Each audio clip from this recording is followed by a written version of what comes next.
আসসালামু আলাইকুম রহমতুল্লাহ। আউযু বিল্লাহি মিনাশ শাইতানির রাজিম। বিসমিল্লাহির রহমানির রহিম। Brain fertility and cultivation of brain depends on sound knowledge. কোনো মানুষের কোনো কাজ করার জন্য তার মেধা দরকার, আর এর কাল্টিভেশন তখন মানুষ করতে পারবে সুন্দরভাবে যখন তার উপরে তার সুন্দর বা স্বচ্ছ ধারণা থাকবে। মানুষ উপযুক্ত জ্ঞানের মাধ্যমে অল্প জিনিসের মধ্যে অনেক কিছু করতে পারে। আর যদি মানুষের ভিতরে অভিজ্ঞতা এবং জ্ঞান না থাকে, তাহলে সেখানে অনেক সম্পদ থাকা সত্ত্বেও এর সুষ্ঠু ব্যবহার না করার কারণে তার থেকে সে উপকৃত হইতে পারে না। আমাদের দেশ কৃষি প্রধান। এখানে আমরা জমিকে চাষ করি ফসলের জন্য। সেখানে জমির যে উর্বরা শক্তি, জমির যে মেইন উপাদান, যার মাধ্যমে একটা ফসল বা গাছ সুন্দরভাবে বাইরে উঠতে পারে এবং সেখান থেকে সুন্দর উপকার আমরা পাইতে পারি, সেটা গাছ হোক অথবা অন্য কোনো ফসল বা শস্য হোক। সেই দিক বিবেচনায় আমরা মাটির সুষ্ঠু ব্যবহার এবং একে ফার্টিল করিয়ে তোলা বা উর্বরা শক্তি সম্পন্ন করিয়ে তোলার জন্য আমরা বিভিন্ন ধরনের সার প্রয়োগ করি। হইতে পারে সেটা কম্পোস্ট অথবা রাসায়নিক কোনো সার। এখন জৈব বা রাসায়নিক যে কোনো সারই আমরা দেই না কেন, সেটা স্বভাবতই যে ফসল করব ওই ফসলের উপযোগী হওয়া চাই এবং পরিমিত হওয়া চাই।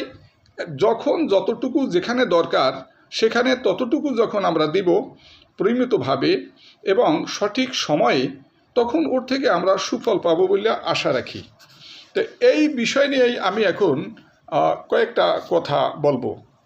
মাটির জীবনী শক্তি যেহেতু সার, এই সারের সঠিক ব্যবহার অত্যন্ত তাৎপর্যপূর্ণ বা গুরুত্বপূর্ণ।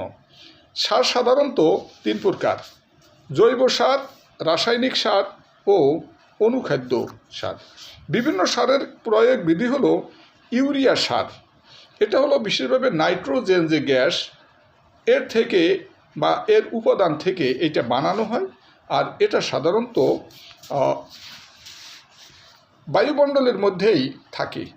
আর বায়ুমণ্ডল থেকে এই কিছু কিছু গাছ এটাকে সরাসরি তাদের মূল বা শিকড়ের মধ্যে সংরক্ষণ করতে পারে, যেটা মাটিকে প্রাকৃতিকভাবেই উর্বরা শক্তি সম্পন্ন করে তোলে। এখন ব্যাপার হলো যে এই ইউরিয়া সারের কাজ কী। এটা হলো গাছের কাণ্ড, পাতা এবং সবুজ অংশকে বৃদ্ধি ঘটায়। অর্থাৎ আমরা ধরে নিতে পারি যে কোনো একটা গাছের বৃদ্ধির কাজে ইউরিয়া সারটা ব্যবহার করা হয়। এখন এর ব্যবহার বিধিটা কি? যে এর ব্যবহার বিধি হলো জমি তৈরির সময় সম্পূর্ণ ইউরিয়া সার একই সাথে প্রয়োগ না করে পর্যায়ক্রমে ইউরিয়া সার জমিতে প্রয়োগ করা ভালো। এছাড়া ধানসহ বিভিন্ন ফসলে সাধারণত 2 থেকে 3 ধাপে মাটির উপরিভাগে প্রয়োগ করা হয়। কোনো অবস্থায় অতিরিক্ত সার প্রয়োগ করা যাবে না, তাতে মাটির ক্ষতি হবে। ফসলের প্রকার, মাটির ধরন এবং ফসলের প্রকৃতির উপর ইউরিয়া সার প্রয়োগ করতে হয়। সার প্রয়োগের সময় গাছের গোড়ায় সরাসরি বেশি পরিমাণে সার না দিয়ে মাটিতে ছিটিয়ে হালকা মাটির সাথে মিলিয়ে দিতে হয়। প্রয়োজনে নিড়ানি, আঁচড়া বা ছোটো কোদাল ব্যবহার করে এটা মাটির সাথে সুন্দরভাবে যাতে সারটা মিলে যায় এইভাবে প্রয়োগ করতে হয়। বৃষ্টির ঠিক আগে অথবা সেচ দেওয়ার পরে মাটি যখন নরম থাকে, ওই সময়েও এই সার ছিটিয়ে দেওয়া যাইতে পারে, যাতে করে মাটির মধ্যে এই সারটা যায় এবং গাছ সেখান থেকে তার প্রয়োজনীয় যে উপাদান যেটুক দরকার সেটা সে নিতে পারে। বীজ বপনের সময় সরাসরি বীজের সংস্পর্শে এটা দেওয়া উচিত না, অর্থাৎ বীজ থেকে দূরে রাখা উচিত বা এড়িয়ে চলা উচিত। অন্যান্য নাইট্রোজেন সার প্রয়োগের ক্ষেত্রে ডিএপিতে থাকা নাইট্রোজেনের পরিমাণ হিসাব করতে হবে। অর্থাৎ অন্যান্য সার দেওয়ার সময় আমাদের খেয়াল রাখতে হবে যে এটার যে অনুপাত, এর আগে পিছে যে আমরা যে সার দিছি ইউরিয়া সার, আর কতগুলি সার তো থাকে যার মধ্যে একাধিক গুণাবলী থাকে, সেই জন্য এটা দেওয়ার সময় খেয়াল রাখতে হবে যে এইটার মধ্যে ইউরিয়ার অংশ কতটুকু আছে। এর পরবর্তীতে আর একটা সার আমরা ব্যবহার করে থাকি, সাধারণত টিএসপি সার। সাধারণত জমি তৈরির শেষ পর্যায়ে মাটির সাথে ভালোভাবে মিশিয়ে প্রয়োগ করতে হয়। বীজ বা চারার খুব কাছাকাছি বেশি পরিমাণে প্রয়োগ করা যাবে না। মাটির পরীক্ষা ও ফসলের চাহিদা অনুযায়ী পরিমাণ নির্ধারণ করা হয়। অর্থাৎ এখানে এই যে আমরা এই সারটা ব্যবহার করতে টিএসপি, এখানে আমাদের মাটির বিষয়টা পরীক্ষা করে নিলে ভালো হয়। আমাদের দেশে তো ওইভাবে পরীক্ষা করা যায় না, কিন্তু মাটির যে ধরন বা গুণাবলী এটা দেখলে সাধারণত যারা কৃষি অফিসার অর্থাৎ এগ্রিকালচারাল যে টিচার, এগ্রিকালচারের উপরে যারা পড়াশোনা করছে তারা এর উপরে ভালো একটা ধারণা দিতে পারবে এবং প্রয়োজনে তাদের থেকে পরামর্শ নেওয়া বা তাদেরকে সরজমিনে আইসা জমিনকে দেখানো, কেননা ওই দূর থেকে অনেক সময় তারা ডিসিশন নিতে পারবে না। এজন্য জমির যে অবস্থান, জমির প্রকৃতি এবং মাটির প্রকৃতি, এই সব কিছু বিবেচনায় একজন কৃষিবিদ বুঝতে পারবে যে এর মধ্যে কী ধরনের উপাদান মাটির মধ্যে আছে এবং কোন ফসলের জন্য সেটা উপযোগী।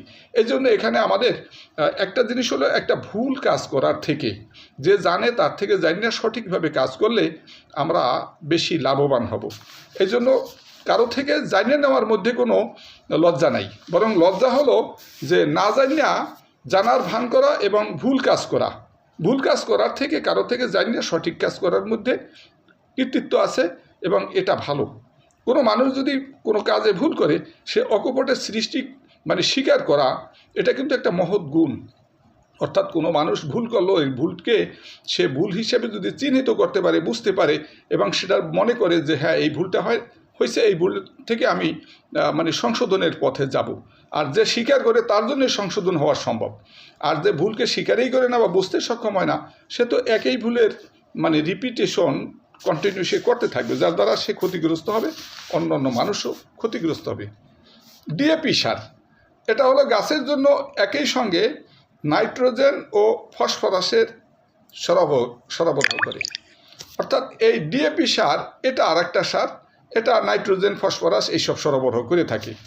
এটার ব্যবহার হলো জমি ফসলের জন্য প্রস্তুতের সময় মাটির সঙ্গে মিশিয়ে ব্যবহার করা যায়। বীজ বপনের সময় সরাসরি বীজের সংস্পর্শ এড়িয়ে চলতে হবে।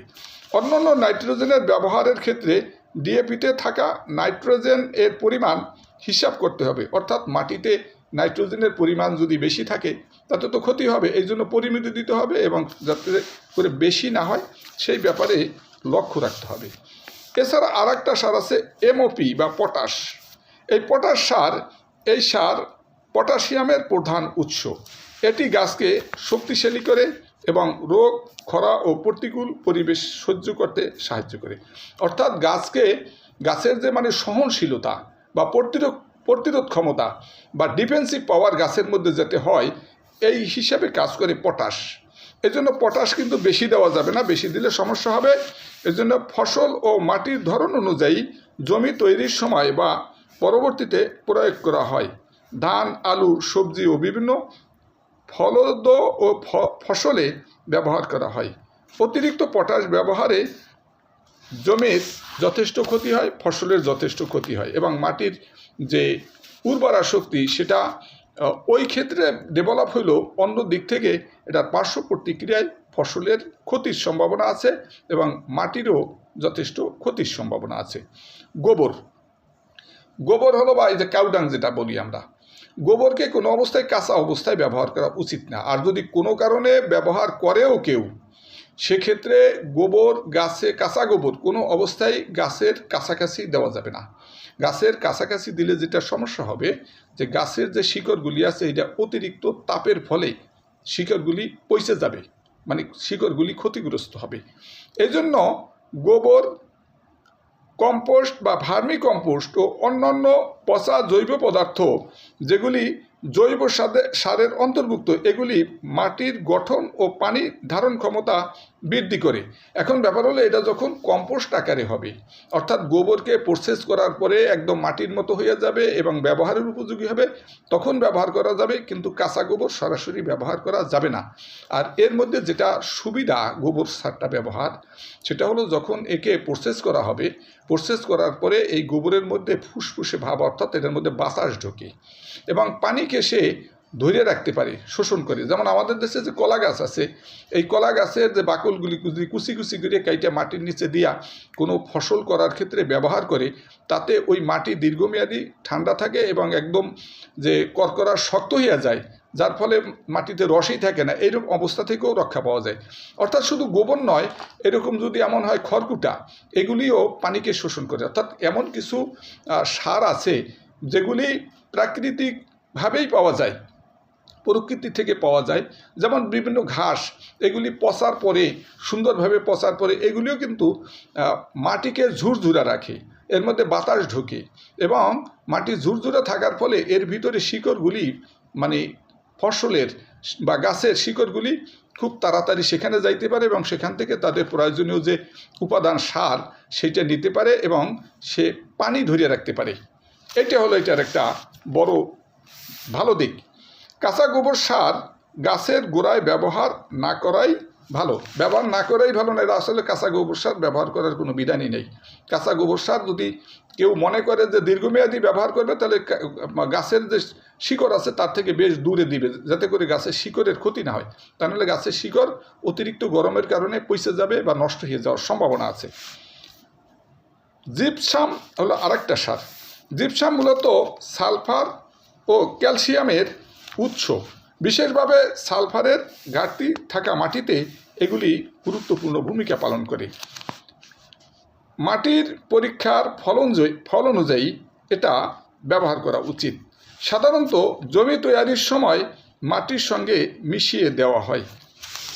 এখন ব্যাপার হলো যে এই যে আমরা বিভিন্ন সারের ব্যাপারে বলতেছি, এই সারের মধ্যে সবচেয়ে উত্তম সার হলো প্রাকৃতিক উপায়ে যদি মাটি ভালো থাকে এবং ওখানে যদি এই জৈব সারগুলি বা এই বিভিন্ন ঘাস পচানো গোবর সার বা অন্য সার, যে জিনিসগুলি প্রাকৃতিকভাবে মাটির কোনো ক্ষতি করে না এবং মাটিতে পানি ধরে রাখার মতো সুযোগ থাকে এবং মাটিকে ঝুরঝুরা রাখে, যার মধ্যে শিকড় গজানো সহজ হয় এবং বাতাস ঢোকে, সেই সব সার ব্যবহার করা সব দিক থেকে ফসলের জন্য, জমির জন্য, প্রকৃতির জন্য উত্তম।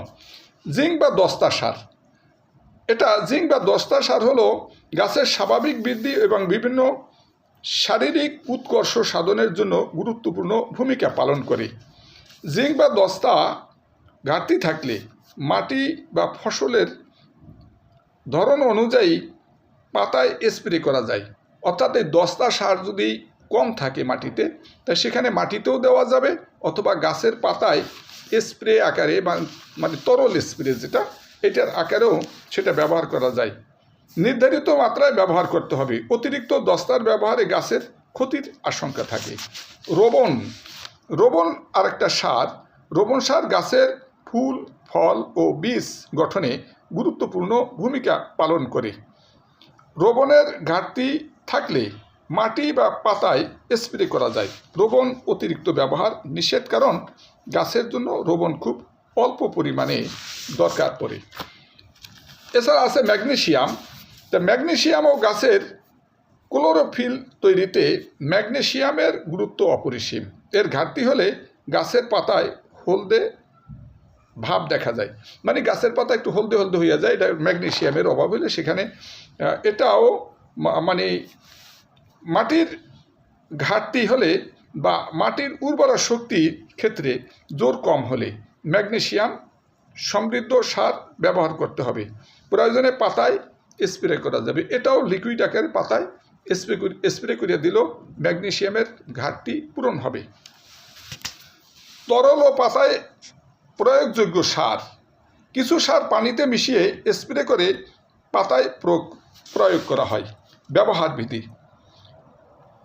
এখানে এই যে পণ্যগুলি যেগুলি স্প্রে করা হয় এগুলি আমাদের দেশে সাধারণত এই ধরনের এগুলি নিজেরা আমরা উৎপাদন করি না, এগুলি বিদেশ থেকে বেশিরভাগ নিয়ে আসা হয় এবং এই জন্য যে বা দেশেও যদি উৎপন্ন হয় তাতেও সমস্যা নেই, সেগুলির লেবেল থাকে এবং ওই লেবেলের মধ্যে প্রয়োগের যে বিধান সেটা লেখা আছে, ওইটা দেখে সেই অনুযায়ী যে মাত্রায় ফসলে বা গাছে স্প্রে করতে হবে সেইভাবে করা যেতে পারে। এছাড়া স্প্রের ক্ষেত্রে পোকামাকড় দমনের জন্য কিন্তু স্প্রে করা যায়। আমাদের দেশীয় যে নিশিন্দা আছে, নিশিন্দা পাতা, এটা যদি নির্যাস করে স্প্রে করা হয় তাহলে পোকামাকড় দমন হয়। এমনকি আমাদের যে নিম পাতা আছে, এই নিম পাতাকেও যদি থেতলাইয়া বা ছেঁচার পরে যে রসটা বাহির হয়, এটাও যদি পানিতে মিলাইয়া সবজি বা কোনো খেতে যদি দেওয়া হয়, এটা পোকামাকড়ের জন্য যথেষ্ট কাজ করবে। এটা সার হিসাবে নয়, বরং পোকামাকড় দমনের জন্য। এছাড়া নিশ্চিন্দা পাতা আছে, তারপরে তামাক যেটা সেটাও হইতে পারে। এমনকি যে মরিচ যেটা আছে আমাদের দেশে, আমরা মরিচ খাই, এটা স্প্রে দেওয়া মানে শরীরের জন্য ক্ষতি, কারণ গায়ে লাগলে তো চুলকাবে বা ফসকে উঠতে পারে বা ছাল উঠে যেতে পারে, কিন্তু এটাও পোকামাকড় দমনের জন্য কাজ করবে। এমনকি আমাদের দেশে আগে তামাকের চাষ হইতো, এখন কোনো এলাকায় হয় তা জানি না, কিন্তু তামাক যদি ভিজাইয়া তার পানি দেওয়া হইতো তাতেও এই পোকামাকড় যথেষ্ট পরিমাণে দমন হওয়ার যথেষ্ট সুযোগ আছে। তা আমরা যে জিনিসগুলি পাই, যে সার কীটনাশক এগুলি ব্যবহারের ক্ষেত্রে যেগুলি আমরা রাসায়নিক আকারে পাই, সেগুলি যত নিরাপদ তার থেকে বেশি নিরাপদ আমাদের যে প্রকৃতিতে যেগুলি পাই, অর্থাৎ আমরা স্বাভাবিকভাবে নিজেদের মাধ্যমেই, অর্থাৎ কম্পোস্ট সার, গোবর সার, তারপরে ভার্মি কম্পোস্ট, এইসব সার, এইগুলি আমাদের জীব বৈচিত্র্যের জন্য উপকারী, আমাদের ফসলের জন্য উপকারী, আমাদের জন্য উপকারী। আবার সাথে সাথে স্প্রে আকারে যদি আমরা কীটনাশক হিসেবে ব্যবহার করি, সেক্ষেত্রেও আমরা এমন কিছু জিনিস আছে যেটা আমাদের গাছের থেকেই আমরা পাইতে পারি, নিজেদের হোমমেড হিসেবেই আমরা ব্যবহার করতে পারি। তাতে আমাদের যেমনিভাবে পয়সার দিক থেকে সাশ্রয়ী হবে, তেমনিভাবে স্বাস্থ্যগত দিক থেকেও সুন্দর ফসল পাওয়া যাবে। এখানে আমি আরেকটা জিনিস বলতে চাই যে কলা গাছে যখন মোচা বাইরায়, কলা গাছে মোচা বাইরানোর পরে এর 1/3 নিচের থেকে মোচার কাইটে যখন ফেলে, যখন কলা বাইরানো শেষ হয়, তখন যখন নিচের যে মোচা থাকে কলার, ওর 1/3 নিচের থেকে কাইটে ফেলে ওখানে যদি ইউরিয়া সার দেওয়া হয়, তাহলে দেখা যাবে উপরের নিচের কলাগুলি বেশ নাদুস মানে মোটা তাজা হবে। এখন এই জিনিসগুলি আমাদের বুঝতে হবে যে এই কলার ছড়াটা কিন্তু মোটা তাজা হইল, এটা ঠিক আছে, কিন্তু এর দ্বারা মানব দেহে এটার কি পরিমাণ বিরূপ প্রভাব পড়তে পারে সেটাও কিন্তু দেখার বিষয় আছে। এখন আমরা শুধু ফসলের উৎপাদনকে বেশি করে বৃদ্ধি করা বা অনেক মোটা তাজা করা, এর মধ্যে যেন আমরা মঙ্গল না মনে করি। আমরা যেন এটার যে রিসার্চমূলক যে বিষয়টা আছে, রিসার্চ করা এবং এটাকে মানুষের জন্য নিরাপদ যে খাবার বা নিরাপদ করা, এইটার দিকে নজর দেওয়া, এটাও আমাদের জন্য যথেষ্ট জরুরি বলে আমি মনে করি। কেননা পশুপালনের ক্ষেত্রেও মানুষ দেখা যায় বিভিন্ন সময় বিভিন্ন জিনিস খাওয়ায়, এমনকি ইউরিয়া সার জাতীয় জিনিস যদি খাওয়ানো হয় পশুকে অল্প পরিমাণে করে আস্তে আস্তে, তাহলে ওই পশু কিন্তু বেশ মোটা তাজা হবে, কিন্তু এর শরীরের মধ্যে ইউরিয়ার যে রেশ বা এই যে একটা প্রতিক্রিয়া, এটা যখন মানুষ এর মাংস খাবে তখন তার ক্ষতি হবে। এই জন্য আমরা শুধু নিজেদের লাভের দিক বিবেচনা করব না, বরং আমরা নিজেদের লাভ হোক, এর সাথে সাথে নিরাপদ জীবন যাতে করে আমরা যাপন করতে পারি সেই দিকেও আমরা নজর দিব। আল্লাহ পাকের থেকে সহি বুঝ নেয়া, আমল করার তৌফিক দান করে।